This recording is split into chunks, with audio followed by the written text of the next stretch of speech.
अस्सलामुअलैकुम बच्चों। तो इलेक्ट्रिक फील्ड्स का लेक्चर नंबर 8 शुरू करने लगे हैं। आज के लेक्चर में जो टॉपिक हमारा डिस्कशन में रहेगा वो इलेक्ट्रिक फील्ड इंटेंसिटी का वेक्टर फॉर्म रहेगा। हमने लास्ट लेक्चर में देखा था कि electric field intensity due to a point source charge हम कैसे लिखते हैं, उसका फॉर्मूला भी ड्राइव किया था।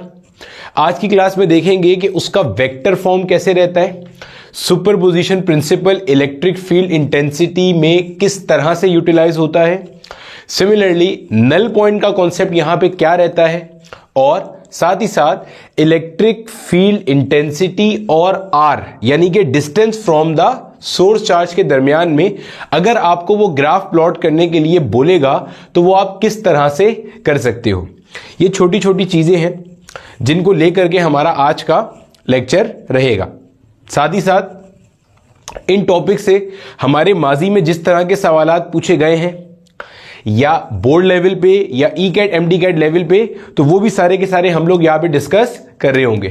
तो हेडिंग लगा लो अपने पास, vector form of electric field intensity due to a point source charge. ठीक है, शुरू करते हैं। देखो मेरे बच्चे, अगर आपने प्रीवियस लेक्चर नहीं देखा हुआ तो थोड़ी बहुत दुश्वारी हो सकती है, लेकिन मैं कोशिश करूंगा कि बिल्कुल बेसिक से चीजों को लेके चलूं। हम लोगों ने प्रीवियस लेक्चर में यह बात पढ़ी थी कि अगर मेरे पास कोई एक पॉइंट सोर्स चार्ज है, मान लो एक पॉजिटिव चार्ज है इस पॉइंट पे, तो इससे कुछ डिस्टेंस r के ऊपर अगर मुझे इलेक्ट्रिक फील्ड इंटेंसिटी कैलकुलेट करनी है, जैसे मान लो मुझे इस पॉइंट पर इलेक्ट्रिक फील्ड इंटेंसिटी कैलकुलेट करनी है, यहां सोर्स चार्ज रखा हुआ है और इससे जिस पॉइंट पर इलेक्ट्रिक फील्ड इंटेंसिटी कैलकुलेट करनी है वहां का डिस्टेंस r है, तो हमने देखा था इलेक्ट्रिक फील्ड इंटेंसिटी का फॉर्मूला था KQ divided by R square. और ये हमने कहां से कैलकुलेट किया था? हमने कहा था भाई आप इस पॉइंट पर एक टेस्ट चार्ज रखो, वो टेस्ट चार्ज चुन्ना सा चार्ज अपने ऊपर जितनी ताकत लगती है महसूस करेगा, आप कहोगे इस पॉइंट पर इलेक्ट्रिक फील्ड की स्ट्रेंथ उतनी ज्यादा है। तो मेरा बेटा हमने ये फॉर्मूला पढ़ा था कि force experience by a test charge at a given point in the electrical field, उसे हम क्या कहते हैं, इलेक्ट्रिक फील्ड की स्ट्रेंथ उस पॉइंट पर। और फिर हमने यहीं से ये वाला फॉर्मूला ड्राइव किया था KQ divided by R square, और इसके ऊपर बहुत सारे सवाल देखे थे और कॉन्सेप्ट देखा था। फिर हमने मेरे बच्चे ये बात भी स्टैब्लिश की थी कि हमारे पास जो इलेक्ट्रिक फील्ड इंटेंसिटी है ये एक अदद वेक्टर क्वांटिटी होती है। बोला ठीक है सर, वेक्टर क्वांटिटी होती है। साथ ही साथ हमने ये देखा था कि अगर ये वेक्टर क्वांटिटी है तो इसके पास डायरेक्शन भी होगी। फिर हमने इसकी डायरेक्शन भी तय की थी। मैंने कहा था कि अगर आपने किसी भी पॉइंट पर इलेक्ट्रिक फील्ड इंटेंसिटी की डायरेक्शन कैलकुलेट करनी है तो आप उस पॉइंट पर टेस्ट चार्ज को रख के छोड़ दो। टेस्ट चार्ज जिस डायरेक्शन में मूव करता हुआ जाएगा, आपने कहा वो इलेक्ट्रिक फील्ड इंटेंसिटी का डायरेक्शन होगा। और टेस्ट चार्ज के बारे में हमने एक बात डिफाइन की थी कि टेस्ट चार्ज क्या होता है, एक बहुत छोटा सा चार्ज होता है, छोटा भी इसके लिए बड़ा लफ्ज है, एक बहुत चुन्ना सा टीनी टाइनी सा चार्ज होता है जिसको हम इनफाइनाइटली स्मॉल या इन्फिनिटेसिमल चार्ज कहते हैं। साथ मैंने यह भी कहा था कि इसकी खुद की फील्ड ना होने के बराबर होती है, बहुत छोटी सा चार्ज होता है, और यह हमेशा कैसा लिया जाता है, पॉजिटिव लिया जाता है। तो हमने यह कहा था कि इलेक्ट्रिक फील्ड इंटेंसिटी का वही डायरेक्शन होगा जो कि एक टेस्ट चार्ज का होगा अगर आप उसे फील्ड के अंदर रखते हो। तो हमने देखा था कि मिसाल के तौर पे अगर हमारे पास यहां पे एक पॉजिटिव सोर्स चार्ज है और मैं इसके बराबर में एक टेस्ट चार्ज लाके रखता हूं, तो ये जो सोर्स चार्ज है ये इस टेस्ट चार्ज को क्या करेगा, रिपेल करेगा, गोया कि ये इसे अपने पास से दूर भगाएगा। सिमिलरली अगर मेरे पास एक कोई नेगेटिव सोर्स चार्ज है और मैं इससे कुछ फासले पर एक टेस्ट चार्ज रखता हूं, तो ये सोर्स चार्ज क्या करेगा, ये नेगेटिव सोर्स चार्ज है। इससे पहले वाला क्या था, पॉजिटिव सोर्स चार्ज था। ये नेगेटिव सोर्स चार्ज क्या करेगा, इस टेस्ट चार्ज को अपने पास बुलाएगा, गोया कि ये टेस्ट चार्ज ऐसे सोर्स चार्ज की तरफ जाएगा। तो हमने यहां से देखा था कि किसी भी पॉजिटिव सोर्स चार्ज के लिए इलेक्ट्रिकल फील्ड लाइंस या electrical field intensity away from the source charge होती है। नेगेटिव सोर्स चार्ज के लिए electrical field intensity towards the source charge होती है, पॉजिटिव से नेगेटिव की तरफ जा रही होती है। बोला ठीक है। हमने कहा था इलेक्ट्रिकल फील्ड इंटेंसिटी का वही डायरेक्शन है जो कि होगा on a positive charge force का direction if it is place in an electrical field. अगर आपने किसी इलेक्ट्रिकल फील्ड में एक पॉजिटिव चार्ज को रखा, मतलब एक चार्ज है, उसकी सराउंडिंग में एक इलेक्ट्रिकल फील्ड है, आपने इस इलेक्ट्रिक फील्ड में एक दूसरा टेस्ट चार्ज रखा, तो इस चार्ज की वजह से इस दूसरे चार्ज पर, पॉजिटिव चार्ज रखा, दूसरे चार्ज पर जिस डायरेक्शन में फोर्स लग रही होगी that will be the direction of electric field intensity. ये सारी बातें हमने बहुत डिटेल से कर ली थी। बोला ठीक है सर, समझ में आती है, आगे चलें। अच्छा, एक चीज और ध्यान में रखिएगा, ये जो आपका टेस्ट चार्ज होता है ये चूंकि बहुत छोटा सा होता है, तो जहन में रखिएगा बास किताबों में इलेक्ट्रिकल फील्ड इंटेंसिटी की जो डायरेक्शन या जो फॉर्मूला होता है या डेफिनेशन होती है ना, वो ऐसे भी लिखी जाती है कि आपको कहता है कि ये जो टर्म है ना, ये सिर्फ बताने का मकसद ये है, देखो ये फॉर्मूला कोई चेंज नहीं हो गया, ये फॉर्मूला यही वाला है, फोर्स पर unit test charge, same formula लिखा हुआ है। ये जो लिमिट का साइन लगा हुआ होता है ना, या ये लिमिट ऑपरेटर लगा हुआ है, देखो ये लिमिट ऑपरेटर क्या कह रहा है, ये कह रहा है कि जो आपका टेस्ट चार्ज है ना, ये बहुत छोटा है, ये इतना छोटा है कि ये जीरो को अप्रोच कर रहा है। और यही बात मैंने आपको प्रीवियस लेक्चर के आखिर में बताई भी थी कि टेस्ट चार्ज का छोटा होना जरूरी क्यों है, ताकि वो सराउंडिंग में दूसरे चार्ज की फील्ड डिस्ट्रीब्यूशन को या चार्ज डिस्ट्रीब्यूशन को ऑल्टर ना कर सके। ये सारी बात हमने प्रीवियस लेक्चर में कर ली थी। तो इस तरीके से भी आपको इलेक्ट्रिक फील्ड इंटेंसिटी का फॉर्मूला लिखा मिल सकता है, जो कि ये बता रहा है, ये सिर्फ ये बता रहा है कि limit Q not approaches zero, कि आपका जो टेस्ट चार्ज है वो बहुत एक छोटा सा चुन्ना सा चार्ज है। बोला ठीक है सर, चले शुरू करें। अब देखो मेरा बेटा, हमारे पास इलेक्ट्रिक फील्ड इंटेंसिटी एक कैसी क्वांटिटी हो गई, वेक्टर क्वांटिटी हो गई, क्योंकि मैग्नीट्यूड भी है और साथ में क्या है, डायरेक्शन भी है। ठीक है सर, पॉजिटिव सोर्स चार्ज के लिए इलेक्ट्रिकल फील्ड इंटेंसिटी क्या होगी, away from the source charge, और नेगेटिव के लिए क्या होगी, टुवर्ड्स द सोर्स चार्ज। और आसानी करके हमने कैसे याद रखा कि भाई किसी भी इलेक्ट्रिकल फील्ड में आपने एक टेस्ट चार्ज रखना है, जाके वो टेस्ट चार्ज जिस डायरेक्शन में अपने ऊपर ताकत लगती महसूस करेगा, that is the direction of electrical field intensity over there. बोला ठीक है, चले आगे चलते हैं सर। अब देखो भाई साहब, अगर हम वेक्टर फॉर्म की बात करें तो हम जब लिखेंगे इलेक्ट्रिकल फील्ड इंटेंसिटी का वेक्टर फॉर्म, तो मैं कहूंगा जनाब KQ upon R square multiplied bye R cap. अब सर ये क्या चीज है, देखो मेरे बच्चे, मैं ये मान के चल रहा हूं कि हम लेक्चर नंबर 8 पर हैं, तो आपने कूलम्स लॉ के सारे लेक्चर देखे होंगे जिसमें मैंने ये सारी बुनियादें आपको बताई हुई थी, तो मैं अननेसेसरी डिटेल्स को अवॉइड करूंगा। वेक्टर के पास रहती हैं दो चीजें, तो ये हो गई मेरा बेटा इसका मैग्नीट्यूड, और ये मेरे पास क्या हो गया, इसका डायरेक्शन। ये आर कैप इसका क्या हो गया, डायरेक्शन हो गया। बोला ठीक है सर, इतनी बात हमें भी समझ में आती है, आगे चलें। अब इसी आर कैप को मेरा बेटा हम ऐसे भी लिख सकते हैं, आर कैप बराबर है किसके, आर डिवाइडेड बाय आर के। बोला ठीक है सर, ये आर क्या चीज है, हमें पता है कि ये आर हमारे पास क्या है, ये आर हमारे पास है पोजीशन वेक्टर। ये आर हमारे पास क्या है, ये आर हमारे पास है पोजीशन वेक्टर, और नीचे वाला आर हमारे पास क्या है, डिस्टेंस। अब देखो मेरे बच्चे, जहां पे हमारे पास कॉल आई थी उससे पहले हम क्या बात कर रहे थे, ये आर हमारे पास क्या है, पोजीशन वेक्टर है, और ये क्या है, उस पोजीशन वेक्टर का मैग्नीट्यूड है। ठीक है सर, समझ में आती है भाई, ये सारी बातें आपको पहले से क्लियर होनी चाहिए, ये हमने कूलम्स लॉ में भी पढ़ी थी। ये हमारा एक्स एक्सिस है, ये हमारा वाई एक्सिस है, ये ओरिजिन है, यहां पे एक कोई पॉइंट है 5 मीटर के फासले पे। अगर आपको मैं ऐसे लिख के दूं 5i कैप, ये मैंने आपको कहा ये है आपका पोजीशन वेक्टर। पोजीशन वेक्टर का काम क्या होता है, आपको बताना कि आप एक पॉइंट से दूसरे पॉइंट पर कैसे जाओगे। Position vector is basically a reference vector जो इनिशियल पॉइंट से फाइनल पॉइंट तक जाने में आपको हेल्प करता है। 5i कैप क्या कर रहा है, ओरिजिन से इस पॉइंट तक जाने में आपको हेल्प कर रहा है। आपको दो चीजें बताएगा, कहां चलना है और कितना चलना है। कहां का आंसर आई कैप कर रहा है कि along positive X axis you have to move from the origin, और कितने का आंसर ये 5 कर रहा है। तो पोजीशन वेक्टर के पास दो चीजें होती हैं, एक मैग्नीट्यूड और एक डायरेक्शन, कितना चलना है, किस डायरेक्शन में चलना है। बोला ठीक है सर, ये बात हमें भी याद आ गई, सही है। अब मेरा बेटा हम सीधा सीधा इसका एक सवाल लेते हैं, और सवाल मैंने अपने पास लिखा हुआ भी है। ये सवाल हमारे पास पास पेपर के अंदर आया हुआ है। आपको कहता क्या है, आपको कहता यह है कि जनाब आपके पास एक कोई चार्ज है, मिसाल के तौर पे गौर से सुनना मेरे सवाल को। आपको कहता है आपके पास एक कोई चार्ज है और उस चार्ज की वैल्यू आपको दी हुई है 2197 नैनो कूलम्स। ये value as it is printed form में कि 2197 नैनो कूलम का एक चार्ज है जो कि आपने ओरिजिन पर रखा हुआ है। अगर कोई साइन नहीं दिया हुआ इसका मतलब ये चार्ज कैसा है, पॉजिटिव चार्ज है। आपको कह रहा है आपने, भाई जाहिर सी बात है अगर ये चार्ज रखा हुआ है, ये तो मैंने ऐसे ही एक्स और वाई एक्सिस बनाया है, तो इससे परेशान नहीं हो जाना। ये बात आपको समझ में आनी चाहिए मेरे बच्चे कि अगर मैंने चार्ज को ओरिजिन पे रखा हुआ है तो किसी भी चार्ज के सराउंडिंग में एक इलेक्ट्रिक फील्ड होती है, एक रीजन होता है कि जिसके अंदर अगर कोई दूसरी चार्ज बॉडी आएगी तो अपने ऊपर एक फोर्स एक्सपीरियंस करेगी। तो इसके सराउंडिंग में भी ऐसे होगा। आपको कह रहा क्या है, आपको कह रहा यह है कि इसके सराउंडिंग में कोई पॉइंट है जिसका नाम उसने दिया हुआ है 3, 4, 12। एक पॉइंट है, उस पॉइंट का नाम क्या दिया हुआ है 3, 4, 12। कह रहे इस पॉइंट पर इलेक्ट्रिक फील्ड इंटेंसिटी कैलकुलेट करो। ये एक सवाल है, इसी सवाल से हम वेक्टर फॉर्म का मजीद कॉन्सेप्ट देखेंगे। क्या कह रहे हैं जरा समझो इस बात को। यहां मान लो पहले ना कॉन्सेप्ट ऑफ फील्ड लो कि ये है क्या।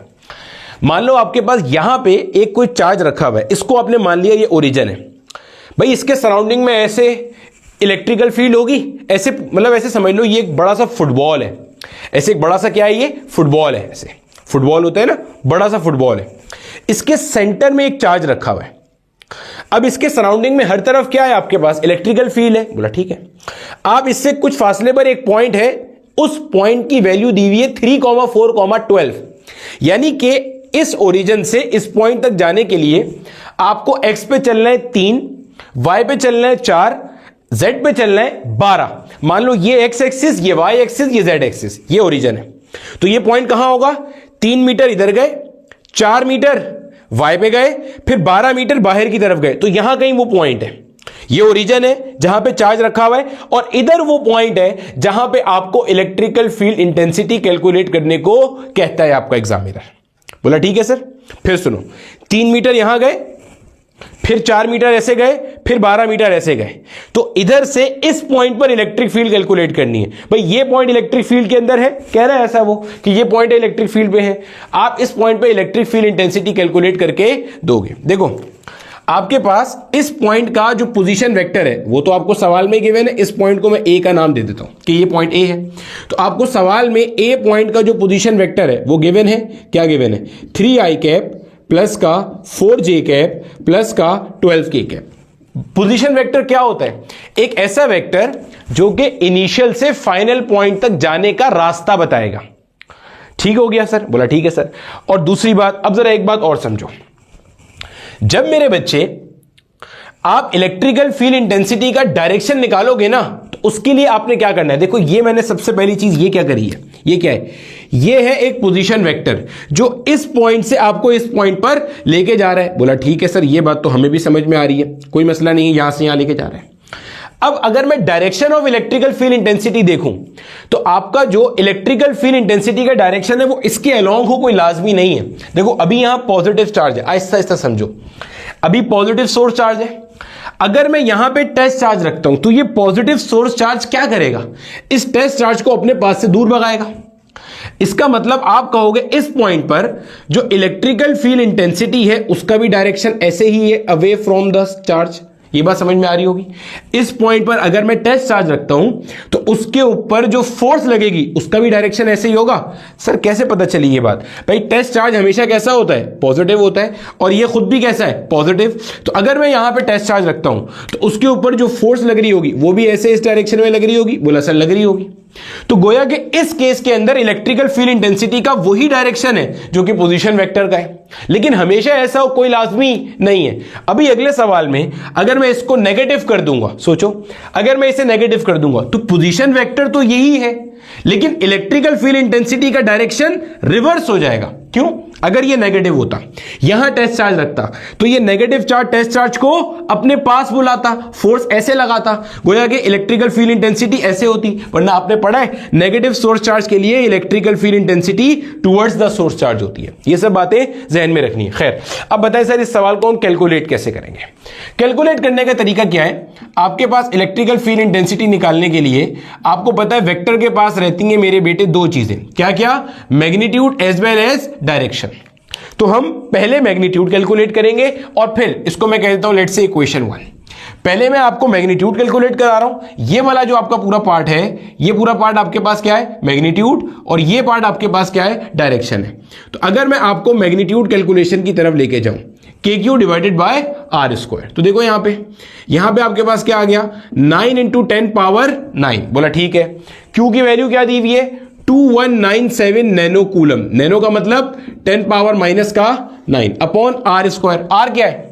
जहां चार्ज रखा हुआ है और जिस पॉइंट पर इलेक्ट्रिक फील्ड इंटेंसिटी निकालनी है वहां तक का डिस्टेंस। यहां चार्ज रखा है, यहां इलेक्ट्रिक फील्ड इंटेंसिटी निकालनी है। सर ये पॉइंट तो आपका स्पेस में लाई कर रहा है, तो आपने इसे प्लेन पे कैसे दिखाया हुआ है? अगर आपके किसी के जहन में सवाल आ रहा है, देखो ये जो व्हाइट बोर्ड है ना, इसके ऊपर मैं स्पेस ड्रॉ नहीं कर सकता। देखो स्पेस क्या होता है, जिसमें 3 डायमेंशन इन्वॉल्व होती है, 1 2 3।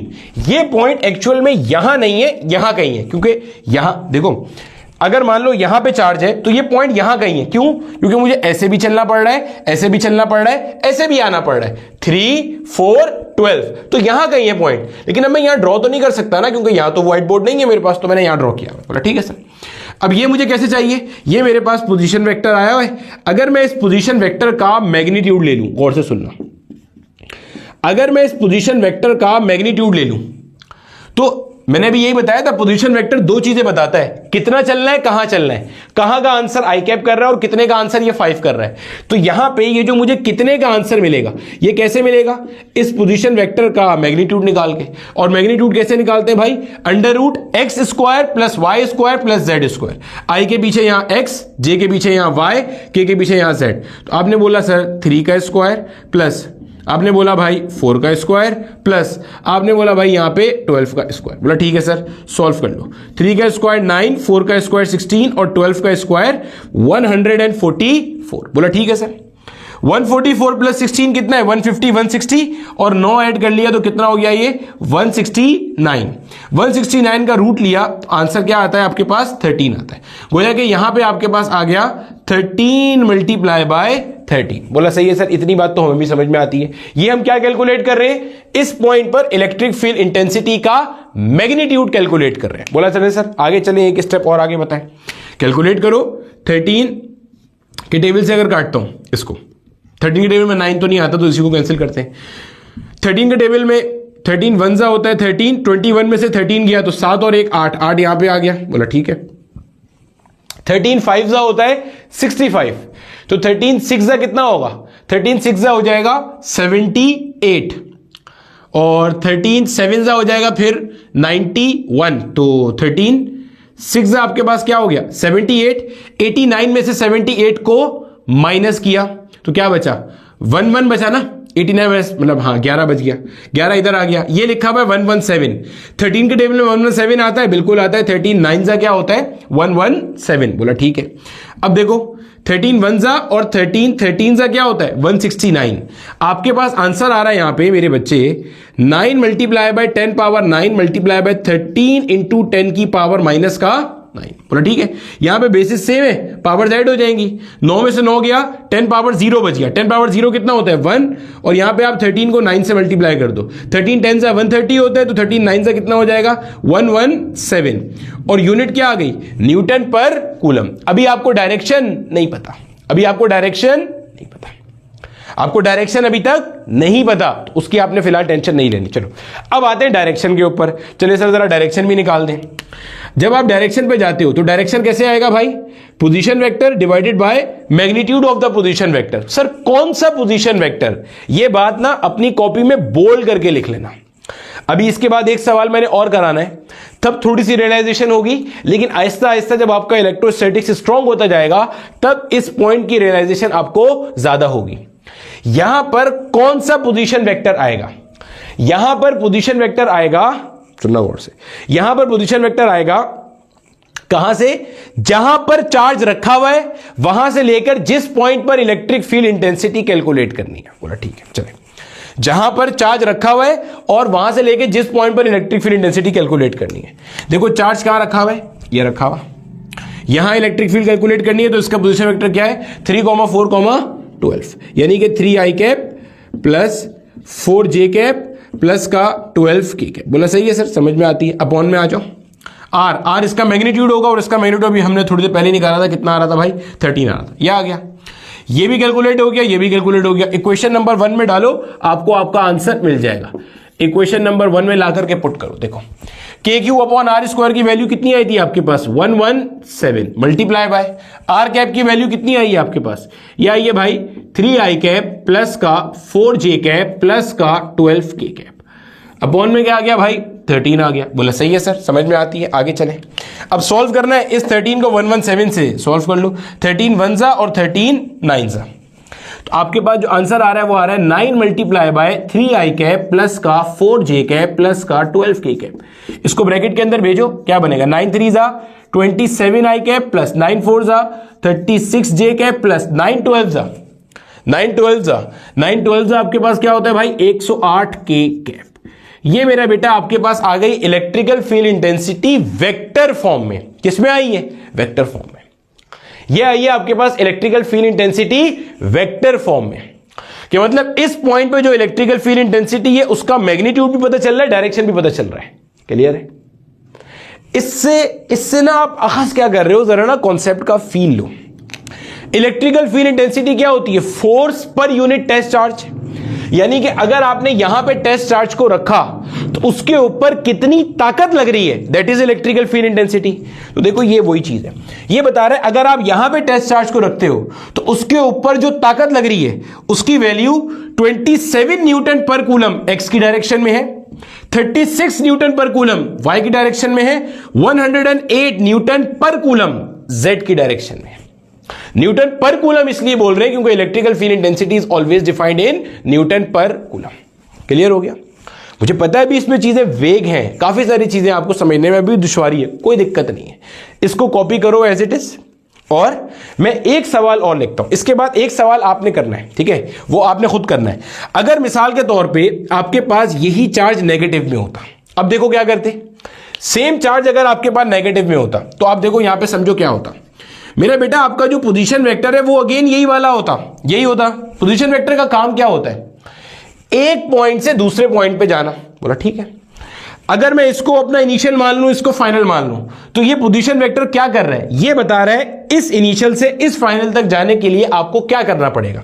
तो पता चला भाई 3 4 12 ऐसे चलना पड़ेगा। लेकिन इलेक्ट्रिकल फील्ड इंटेंसिटी का डायरेक्शन अब इसके अलोंग नहीं होगा, इसके रिवर्स हो जाएगा। कैसे सर? बहुत सिंपल है, देखो ये नेगेटिव है। बोला सर नेगेटिव है, मुझे एक बात बताओ, हम इलेक्ट्रिकल फील्ड इंटेंसिटी का डायरेक्शन कैसे निकालते हैं, टेस्ट चार्ज को रख के। इधर आपने निकालना है ना, आप इस पॉइंट पे एक टेस्ट चार्ज को रख दो। बोला रख दिया, ये टेस्ट चार्ज अगर छोड़ दूंगा कहां जाएगा, इधर जाएगा, इधर जाएगा, इधर जाएगा, कहां जाएगा। टेस्ट चार्ज हमेशा कैसा होता है, पॉजिटिव। ये कैसा है, नेगेटिव चार्ज है। ये टेस्ट चार्ज को अपने पास बुलाएगा, गोया ऐसे बोलेगा टेस्ट चार्ज बेटा इधर आ जा। तो गोया इस टेस्ट चार्ज के ऊपर जो फोर्स लग रही है वो इस डायरेक्शन में लग रही है। बोला लग रही है सर। तो आपके पास जो इलेक्ट्रिकल फील्ड इंटेंसिटी का डायरेक्शन होगा ना, वो भी इस वक्त इस डायरेक्शन में होगा, ऐसे होगा। तो आपको नजर आ रहा है ये पोजीशन वेक्टर के मुकाबले में क्या है, रिवर्स है। तो इस केस के अंदर आप यहां पे आर कैप नहीं लिखोगे, आप यहां पे लिखोगे माइनस का आर कैप। बाकी सब सेम होगा, बाकी सब सेम होगा। आपने के क्यू अपॉन आर स्क्वायर बिल्कुल वैसे ही निकाला। अब आर कैप आपने बिल्कुल सिमिलर पैटर्न पे निकाला, बस एक माइनस साइन यहां पे आपने लाके लगा दिया। ये माइनस साइन क्यों लगाया है भाई, ये आर कैप क्या कर रहा है, सोचो। ये आर कैप क्या कर रहा है, ये R cap electrical field intensity का डायरेक्शन बता रहा है। और इसको आप निकाल कहां से रहे हो, with the help of position vector निकाल रहे हो। ये आर कैप क्या कर रहा है, ई का डायरेक्शन बता रहा है।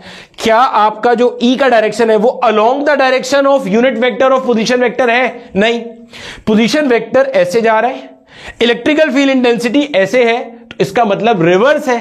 तो जो आर कैप आया है उसको आप उल्टा कर दोगे तो आपको ई का डायरेक्शन मिल जाएगा इस केस के अंदर। यानी कि पॉजिटिव चार्ज वाले केस के अंदर जो पोजीशन वेक्टर का डायरेक्शन होगा वही आपका ई का डायरेक्शन होगा।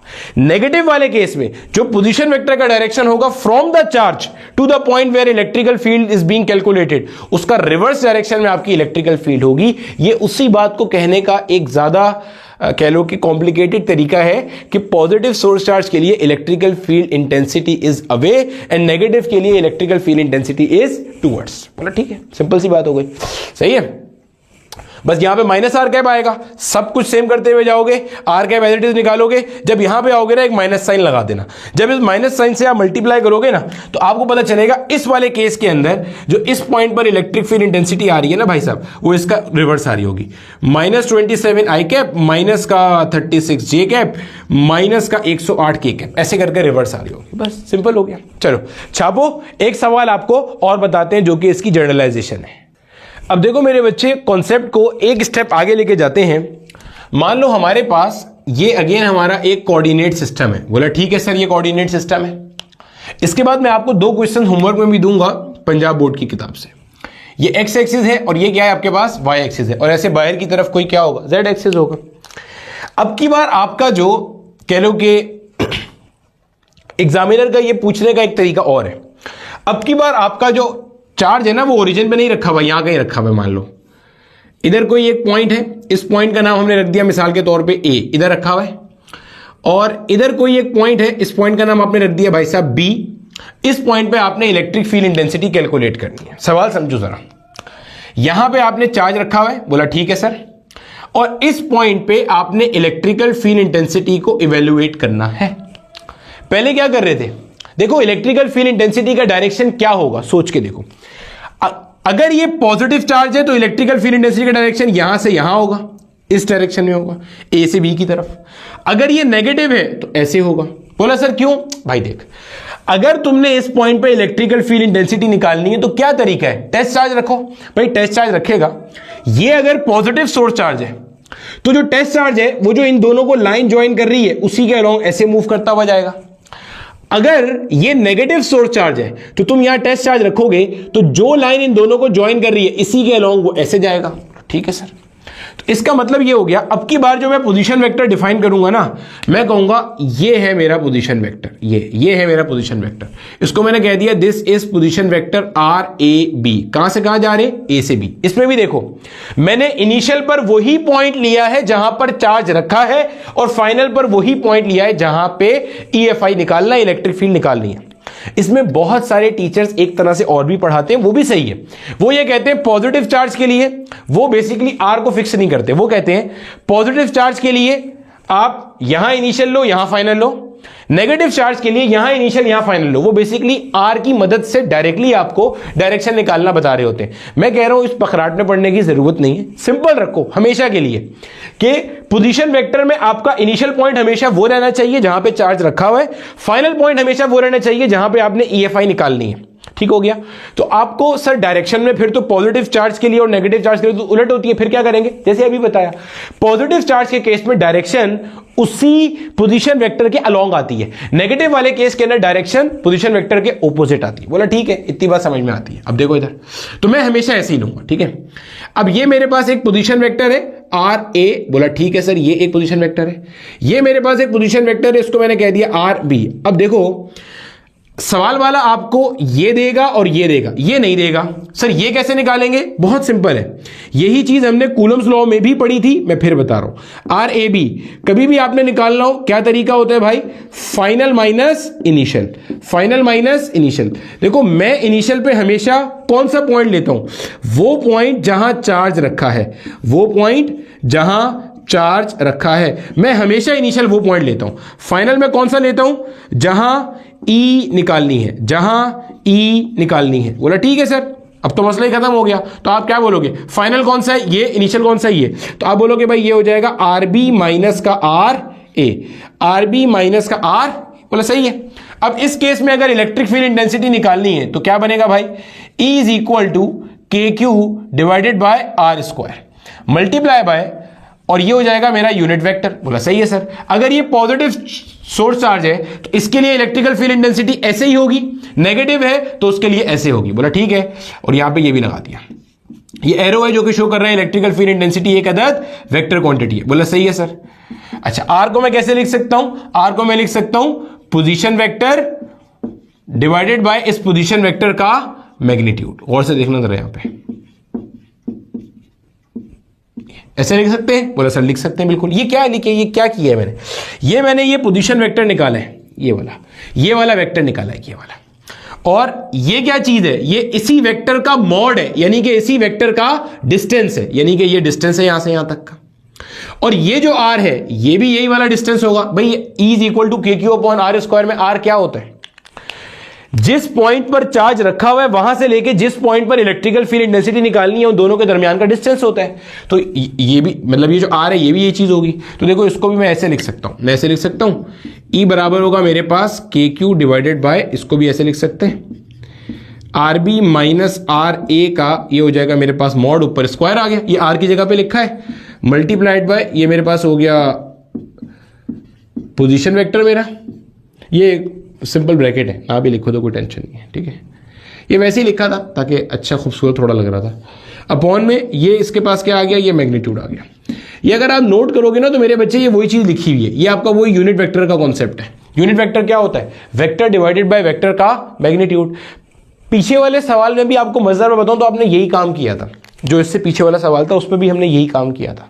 बस फर्क इतना था कि वहां पे आपका सोर्स चार्ज ओरिजिन पे रखा हुआ था और ओरिजिन का पोजीशन वेक्टर क्या होता है 0,0,0। पोजीशन वेक्टर क्या होता है, जो ये बताता है कि आपको इनिशियल से फाइनल पे कैसे जाओगे। अगर ओरिजिन ही आपका इनिशियल है, क्योंकि हमेशा आपका ओरिजिन ही इनिशियल होता है और आपने जाना भी ओरिजिन पर ही है, तो वेक्टर क्या बना 0i cap plus 0j cap plus 0k cap. तो थोड़ी देर के लिए यहां रख के देखो 0i cap 0j cap 0k cap, तो RB आ गया एज इट इज, ये भी खत्म, तो ये C का मॉड आ गया। तो पीछे वाले सवाल में हमने यही तो किया था, RB cap divided by RB cap का मॉड, उसके अंदर B वो पॉइंट था जहां पे आपने इलेक्ट्रिक फील्ड निकालनी थी, जिसको मैंने वहां पे A कहा हुआ था। तो ये जनरल फॉर्मूला है आपका, ठीक है। अब इसकी बेस पे भी एक सवाल आया हुआ है माजी में, वो सवाल मैं आपको करा रहा हूं, सवाल मेरे पास लिखा हुआ है, इतने हिस्से को कॉपी कर लो फिर हम करते हैं आगे, ठीक है। मेरे बच्चे मैंने आपको पहले भी एक बार क्लैरिफाई किया था, मैं फिर यहां पे बता देता हूं कि ये वाला टॉपिक आपको नहीं समझ में आएगा अगर आप सीक्वेंस में लेक्चर को फॉलो करते हुए नहीं आ रहे। हमने कूलम्स लॉ में इसके ऊपर बहुत ज्यादा बेस बनाई थी, बहुत अच्छे से बातचीत की थी सारी की सारी, तो ये मसला आपको करेगा अगर आप सीक्वेंस में लेक्चर्स को फॉलो करते हुए नहीं आ रहे, ठीक है। अब देखो मेरे बच्चे, ये जो सवाल है हमारे पास इंटरेस्टिंग क्वेश्चन है। कहता गया ये इंटरेस्टिंग क्वेश्चन आपको, ये इंटरेस्टिंग क्वेश्चन आपसे पूछा गया रिसेंटली। ये आपके पास सवाल आया हुआ है Pakistan institute of engineering and applied sciences प्यास 2023 की रिक्रिएशन का सवाल है। कहता गया है कि आपके पास एक चार्ज है और आपको वो चार्ज दिया हुआ है, इधर कोई पॉइंट है ऐसे, ठीक है। इसको हमने पोजीशन वेक्टर RA कह दिया, बोला ठीक है सर RA कह दिया, आपकी मर्जी है। और यहां पे आपको इसने दे दिया कि भाई साहब एक चार्ज है Q, बोला सही है, और इसकी वैल्यू आपको दे दी 2744 नैनो कूलम। ये किसकी वैल्यू आपको दी हुई है, ये इस चार्ज की वैल्यू दी हुई है, ये जो रखा हुआ है, साइन कोई नहीं लगा हुआ, इसका मतलब ये प्लस का चार्ज है, ये प्लस का चार्ज है, बोला ठीक है। आपको कहता है find electric field intensity eight a point जिसका पोजीशन वेक्टर आपको दिया हुआ है। अच्छा, इसका पोजीशन वेक्टर भी आपको दिया हुआ था भाई साहब, वो था 1, 2, 3 ये था, और जिस पॉइंट पे इलेक्ट्रिकल फील्ड इंटेंसिटी आपने कैलकुलेट करनी है वो भी आपको दे दिया भाई साहब उसने, और वो इसने दे दिया आपको 5, 8, 15, ये आपको दे दिया 5, 8, 15, ये सवाल है, ठीक है। आपको उस सवाल में लिख के दिया हुआ था, डायग्राम भी बनी हुई थी कि a source charge is placed at a point whose position vector is given by 1, 2, 3, find electrical field intensity due to this source charge that is 2744 nano coulomb eight a point जिसकी value आपको दी हुई है position vector की 5, 8, 15, ठीक है। अब सवाल को करते हैं, फिर मैं आपको इसकी वेरिएशन भी बताऊंगा। अब देखो भाई, सबसे पहले अपना ना आप पोजीशन वेक्टर कंस्ट्रक्ट कर लो। पोजीशन वेक्टर क्या है, इनिशियल से फाइनल तक का सफर का एड्रेस, ठीक है। इनिशियल आपका हमेशा वो है जहां चार्ज रखा हुआ है, फाइनल वो है जहां पे ई निकालना है, तो भाई इधर ई निकालना है, यहां चार्ज रखा हुआ है, बोला ठीक है। तो ये हो गया जनाब मेरा पोजीशन वेक्टर, बोला सही है सर। और इस पोजीशन वेक्टर को मैं RAB कह देता हूं, बोला ठीक है सर। कैसे निकालूंगा मैं इसको, RB माइनस RA करके, हमेशा फाइनल माइनस इनिशियल करोगे, बोला ठीक है सर। फाइनल आपके पास क्या है यहाँ पे, आपने बोला सर फाइनल वेक्टर है 5i कैप प्लस का 8j कैप, यानी कि RB वेक्टर क्या है 8j कैप प्लस का 15k कैप, बोला सही है। माइनस इनिशियल वेक्टर आपके पास क्या है 1i कैप प्लस का 2j कैप प्लस का 3k कैप, बोला सही है सर। माइनस करो अब जरा, 5 में से 1 निकाला तो क्या आ गया 4i कैप, 8 में से 2 निकाला क्योंकि माइनस प्लस का माइनस होता है, तो 8 में से 2 निकाला 6 जे कैप, फिर 15 में से 3 निकाला तो 12 के कैप। बोला सही है सर। अब अगर मैं इसी का मैग्नीट्यूड यहां पे कंसीडर करता हूं तो are B minus R A का जब मैं मैग्नीट्यूड लूंगा, मैग्नीट्यूड क्या मतलब इस पोजीशन वेक्टर का मॉड, यानी कि यहां से यहां तक का distance from this A point, ये ए पॉइंट है, ए पॉइंट से बी पॉइंट तक का मुझे डिस्टेंस मिल रहा है, एक तरह से ए पॉइंट से बी पॉइंट तक का मुझे ये एक तरह से डिस्टेंस मिल रहा है। तो डिस्टेंस क्या होगा, under root X square plus Y square plus Z square. बोला सर ऐसे ही होगा, ठीक है। 4 का स्क्वायर 16, 6 का स्क्वायर 36, 12 का स्क्वायर 144, सही है। 144 में 36 ऐड किया तो 150 और 180 में 16 ऐड किया तो 196, ये आ गया आपके पास 196। सिंप्लीफाई करोगे आंसर आपको क्या दे देता है 14। अगर मीटर में सारे डिस्टेंसेस तो इसका मतलब यहां से यहां तक 14 मीटर है, जो भी है वरना यूनिट, ठीक है। यूजुअली दिया हुआ नहीं होता तो हमने उसको मार्क कर लिया कि ये अपने पास क्या है 14 यूनिट्स है। बोला ठीक है सर, चलें आगे। इस पॉइंट पे मुझे इलेक्ट्रिक फील्ड इंटेंसिटी निकालनी है। अब जरा यहां पे ना गौर व फिक्र करके सुनो, इलेक्ट्रिकल फील्ड इंटेंसिटी की डायरेक्शन निकालने का तरीका क्या होता है, टेस्ट चार्ज की मदद से। भाई अगर मैं इस पॉइंट पे एक टेस्ट चार्ज रखता हूं, टेस्ट चार्ज हमेशा पॉजिटिव होता है, सोर्स चार्ज आपको गिवन पॉजिटिव है, अगर मैं यहां टेस्ट चार्ज रखता हूं तो वो ऐसे अवे जाएगा या टुवर्ड्स जाएगा, बोलेगा सर अवे जाएगा। इसका मतलब जो डायरेक्शन इस पोजीशन वेक्टर की है वही डायरेक्शन किसकी आएगी, इलेक्ट्रिकल फील्ड इंटेंसिटी की। और यही पॉइंट मैंने आपको लिखवाया था कि पॉजिटिव सोर्स चार्ज के लिए इलेक्ट्रिकल फील्ड इंटेंसिटी अवे होती है, या वही डायरेक्शन होती है जो किसकी होती है, पोजीशन वेक्टर की आती है, जो हम निकाल भी सकते हैं। बोला ठीक है, चलें आगे। ई की वैल्यू क्या है आपके पास, ई की वैल्यू है जनाब K Q divided by R square multiplied by ये जो आपका पोजीशन वेक्टर था डिवाइडेड बाय इस पोजीशन वेक्टर का जो भी मैग्नीट्यूड था। वरना इसको आप ऐसे भी लिख सकते हो, आर बी माइनस का आर ए अपॉन में आर बी माइनस का आर ए का मॉड। बस अब कुछ नहीं करना, वैल्यूज पुट करनी है, हम सब कुछ सॉल्व कर चुके। के की जगह आएगा 9 × 10 पावर 9, क्यू की जगह क्या आएगा भाई, ये गिवन है, पुट कर दो जाके 2744 नैनो कूलम गोया के 10 पावर -9 अपॉन में आर क्या है, यहां से यहां तक का डिस्टेंस जो हमने यहां कैलकुलेट किया है ऑलरेडी, कितना आ रहा है 14 यूनिट्स आ रहा है, तो ये हो जाएगा 14 का स्क्वायर गोया मैंने लिख दिया 14 मल्टीप्लाई बाय 14। अब are B minus R A का वेक्टर कितना है, ये ना 4i कैप प्लस का 6j कैप प्लस का 12k कैप। बोला सही है। अपॉन में आरबी माइनस आर ए का mod, RB minus R A का मॉड कितना आया भाई साहब 14 आया। बोला सही है सर। सिंप्लीफाई कर देंगे, ये 14 का क्यूब ये लिखा हुआ है 2744, आप चेक कर लेना। 10 पावर 9 से 10 पावर -9 आपका मर गया। बोला ठीक है सर। ये आया 9 × 4i cap plus 6j cap plus का 12k कैप। बोला ठीक है सर, ये बात भी समझ में आती है। इसको मैंने लिखा 9 × 4i कैप प्लस का 6j कैप प्लस का 12k कैप, ब्रैकेट के अंदर भेजा 4 9 होता है 36i कैप प्लस 9 6 होता है जनाबे वाला 54j कैप प्लस 12 9 होता है जनाब 108k कैप। बोला सही है सर। ये बात भी हमें समझ में आती है, कोई परेशानी वाली बात यहां तक हमारे पास नहीं है। सही है, ये हमारे पास आ गया। अब इसी सवाल में अगर आपको यहां पे ये नेगेटिव चार्ज दे दिया जाता, फिर आप क्या करते सोचो, फिर आपके पास जो इलेक्ट्रिक फील्ड इंटेंसिटी होती वो अलोंग द पोजीशन वेक्टर इसी डायरेक्शन में नहीं होती, वो इस डायरेक्शन में ऐसे होती। क्यों भाई, यहां टेस्ट चार्ज रखता और यहां नेगेटिव सोर्स चार्ज है, तो ये नेगेटिव सोर्स चार्ज इस टेस्ट चार्ज को अपने पास बुलाता, वो ये डायरेक्शन होती। फिर क्या करते, आप बोलते भाई यहां पे ये जो आपका है ना, इस पूरी चीज को आप एक -1 से मल्टीप्लाई करोगे। क्यों, क्योंकि माइनस आर कैप होता है ना भाई, फिर माइनस आर कैप होता है। माइनस आर कैप क्या बता रहा है, ये जो आर कैप है ये है unit vector along the direction of position vector, minus R cap बता रहा है उसका रिवर्स है। तो अगर यहां नेगेटिव सोर्स चार्ज है तो माइनस आर कैप क्या होगा, आपके पास क्या होगी, इलेक्ट्रिकल फील्ड इंटेंसिटी होगी। क्लियर है। अब आप गौर से देखोगे तो आपको आपकी स्क्रीन पर दो डिफरेंट क्वेश्चन नजर आ रहे होंगे जो कि पंजाब बोर्ड की इस साल की किताब में मौजूद है। पंजाब बोर्ड की अभी इस साल पुरानी किताब चल रही है, अगले साल नई किताब आ जाएगी क्लास 12 की, तो उसमें मुझे नहीं पता कि वो क्वेश्चन होंगे ये वाले या नहीं होंगे, लेकिन आपको ये दो क्वेश्चन नजर आ रहे हैं जिनसे इंस्पायर होकर ये क्वेश्चन प्यास में पूछा गया था। ये क्वेश्चन आपने सॉल्व करने, साथ में आपको वहां पर इसका आंसर भी लिखा हुआ दिया हुआ है जो कि आपने लाजमी देखना है। चलो आगे चलते हैं। अब देखो मेरे बच्चे, हमारे पास अगला कॉन्सेप्ट आता है सुपरपोजिशन प्रिंसिपल का। द गुड न्यूज इज, अगर आपको कूलम्स लॉ वाला सुपरपोजिशन प्रिंसिपल क्लियर है तो 100% आइडेंटिकल चीजें यहां पे चलेंगी। सही है। And the bad news is कि अगर आपको वो क्लियर नहीं है तो ये भी नहीं होगा। ठीक है, चलो देखो, अब आपके पास सुपरपोजिशन प्रिंसिपल क्या कहता है, मान लो यहां पे हमारे पास कोई एक पॉइंट है, इस पॉइंट का नाम मैंने ए रख दिया, बोला ठीक है सर।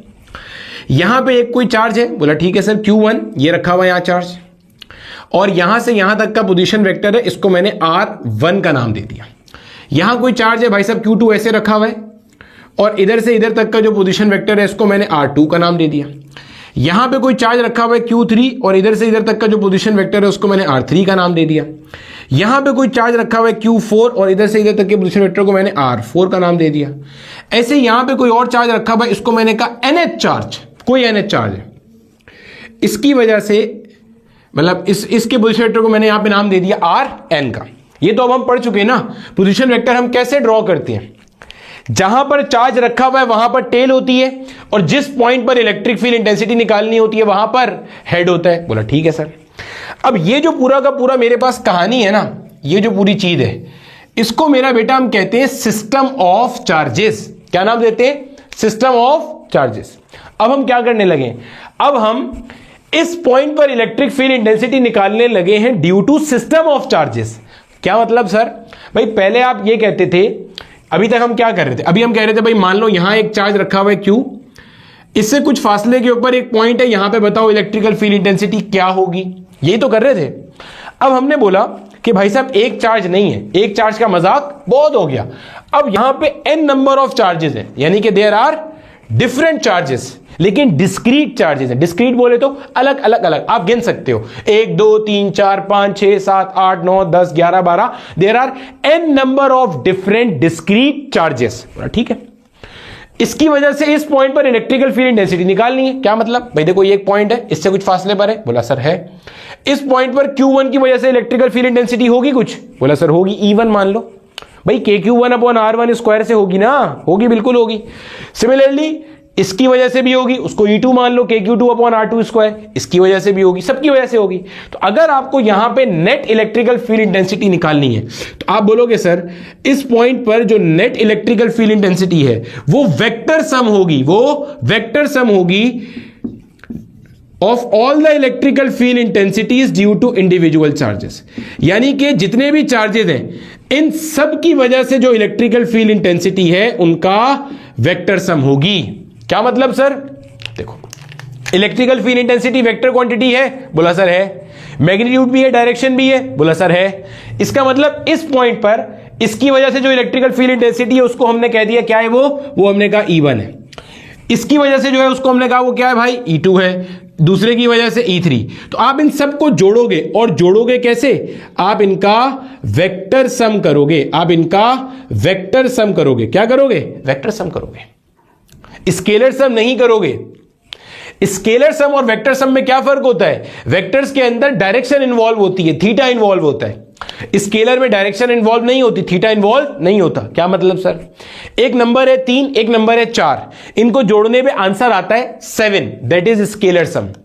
अगर एक फोर्स है 3 न्यूटन की, एक फोर्स है 4 न्यूटन की, इनको अगर आप जोड़ते हो, ये वेक्टर्स हैं, तो आंसर 1 न्यूटन भी आ सकता है, आंसर 7 न्यूटन भी आ सकता है, 2 भी आ सकता है, 1.5 भी आ सकता है, 1.8 भी आ सकता है, 3.2 भी आ सकता है, 4.9 भी आ सकता है।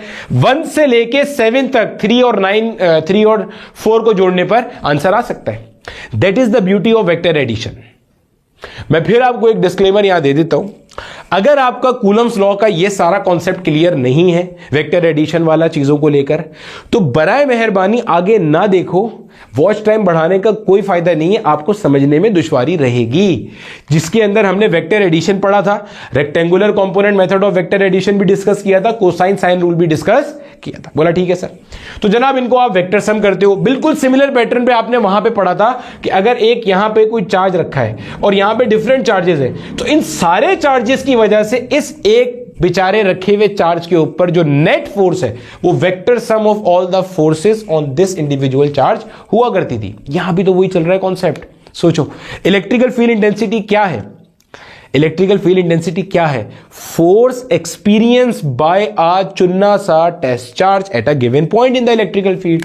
तो अब आपको पता चल गया कि ये एक पॉइंट है जो कि इन सारे चार्जेस की इलेक्ट्रिकल फील्ड में मौजूद है। बोला ठीक है सर। अब देखो मैं आपको रिलेट करा रहा हूं कूलम्स लॉ से इसको। ये एक पॉइंट है ए, यहां पे आपने एक टेस्ट चार्ज रख दिया। बोला सर रख दिया। ये टेस्ट चार्ज इस Q1 चार्ज की फील्ड में है, इसकी फील्ड में भी है, इसकी फील्ड में भी है, इसकी फील्ड में भी है, इसकी फील्ड में भी है। अब ये जो चार्ज है टेस्ट चार्ज, इसके ऊपर ये भी फोर्स लगा रहा है, ये भी, ये भी, ये भी, ये भी। तो आप क्या कर रहे हो, आप जो जिस चीज को आप कह रहे हो नेट इलेक्ट्रिकल फील्ड इंटेंसिटी, वो बेसिकली क्या है, आप बोल रहे हो net force experience by the test charge at this point. और ये नेट फोर्स आप कैसे निकालते थे, vector sum of all the individual forces. ये तो करते थे, और क्या करते थे आप, ये वही काम दोबारा कर रहे हैं भाई, कोई नया काम नहीं हो रहा। आपने टेस्ट चार्ज यहां रखा, उस टेस्ट चार्ज पे ये भी फोर्स लगा रहा है, ये भी, ये भी, ये भी, सब लगा रहे फोर्स। आपने कहा ये टेस्ट चार्ज इस पॉइंट पर जितनी नेट फोर्स एक्सपीरियंस कर रहा है, that net force per unit test charge is basically the net electrical field intensity at this point। सही है। अब वेक्टर्स को ऐड करने के लिए हम लोग क्या करेंगे, वेक्टर्स को ऐड करने के लिए हम रेक्टेंगुलर कंपोनेंट मेथड भी यूज कर सकते हैं और हम कोसाइन साइन रूल भी यूज कर सकते हैं। फिर हमें यह भी पता है कि कोसाइन रूल के अंदर हमारे पास दो वेक्टर्स को ऐड करके जब रिजल्टेंट निकालने का फॉर्मूला होता है वो कुछ इस तरह का होता है, R is equal to under root A square plus B square plus का 2ab कॉस ऑफ थीटा। ठीक है, where theta is the mutual angle between the two vectors. इसका हमने डायरेक्शन निकालना भी सीखा था साइन रूल से। सही है। और जो हमारा रेक्टेंगुलर कंपोनेंट मेथड था उससे भी सीखा था, tangent alpha is equal to R Y upon R X mod का। फिर क्वाड्रेंट लोकेट करना भी सीखा था। क्वाड्रेंट के फॉर्मूले भी पढ़े थे। पहले क्वाड्रेंट है तो अल्फा थीटा बराबर होता है, दूसरा क्वाड्रेंट है तो आप बोलते थे 180 degree minus alpha is theta, तीसरे में 180 प्लस अल्फा होता था, आखिरी वाले क्वाड्रेंट में जो आपका 360 था या 2 पाई था, 360 में से आप अल्फा निकालते थे तो वो थीटा होता था। ये सारी बात हम ऑलरेडी कवर कर चुके हैं। ठीक है, इतने हिस्से को कॉपी कर लो और दो सवाल की तरफ चलते हैं जिससे हम इसको समेटेंगे। इसके ऊपर मैं बहुत तेज इसलिए जा रहा हूं कि इसके ऊपर मैं ऑलरेडी बहुत सारा टाइम कूलम्स लॉ में स्पेंड कर चुका हूं। अब देखो मेरे बच्चे, ये मैंने आपके सामने सिंपल से 2 क्वेश्चन लिखे हैं अपना कॉन्सेप्ट रिवाइज करने के लिए। नेट इलेक्ट्रिकल फील्ड इंटेंसिटी हम किस तरह से निकालते हैं उसका थोड़ा सा रिवीजन करने के लिए। देन इसके बाद मैं आपके पास एक पास पेपर का क्वेश्चन लिखूंगा। ठीक है, देखो आपको कह रहे हैं कि यार ये जो मिड पॉइंट है ना, पहले सवाल में भी और दूसरे सवाल में भी, इस मिड पॉइंट के ऊपर you are supposed to find out the value of net electrical field intensity. बोला ठीक है। अब इलेक्ट्रिकल फील्ड इंटेंसिटी को निकालने का तरीकाकार क्या होता है वो जरा सीखिएगा। मान लो आपको ये इस तरीके से मैं रीड्रॉ कर रहा हूं, यहां पे आपको दिया हुआ है कि आपके पास चार्ज है +9 माइक्रोकूलम, यहां पे आपका चार्ज है -6 माइक्रोकूलम। बोला ठीक है सर। और ये अगर मिड पॉइंट है तो इस मिड पॉइंट का मायना ये हो गया कि यहां से लेके यहां तक आपका डिस्टेंस कितना है 30 सेंटीमीटर, और यहां से लेके यहां तक भी आपका डिस्टेंस कितना है भाई साहब 30 सेंटीमीटर। अब मेरे बच्चे, नेट इलेक्ट्रिकल फील्ड इंटेंसिटी निकालने के लिए या किसी भी पॉइंट पर इलेक्ट्रिक फील्ड इंटेंसिटी निकालने का तरीका क्या है कि आप उस पॉइंट पर एक टेस्ट चार्ज रख दो। भाई मैंने इस पॉइंट पर इलेक्ट्रिक फील्ड इंटेंसिटी निकालनी है, मैंने यहां पे एक टेस्ट चार्ज रख दिया। ठीक है, अब आप डायरेक्शन देखो इलेक्ट्रिकल फील्ड इंटेंसिटी का। देखो इस पॉइंट पर इस चार्ज को मैं कह देता हूं मिसाल के तौर पे Q1, इस चार्ज को मैं कहता हूं मिसाल के तौर पे Q2। आप देखो चार्ज नंबर 1 की वजह से टेस्ट चार्ज के ऊपर क्या इफेक्ट आ रहा है।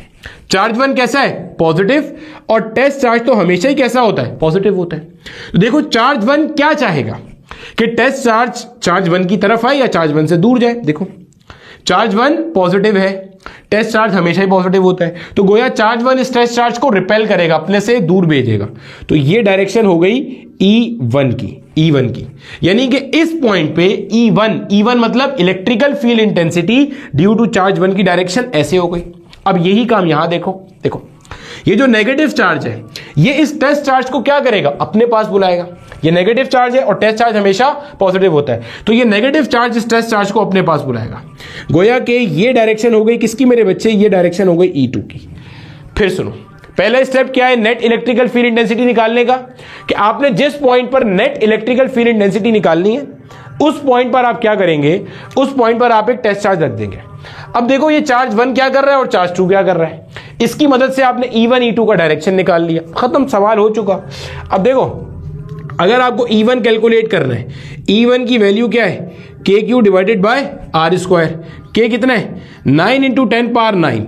Q1 की वैल्यू क्या है, साइन नहीं कंसीडर करते, 9 × 10 पावर -6, क्योंकि 9 माइक्रोकूलम था, माइक्रो इज 10 पावर -6 अपॉन में R स्क्वायर।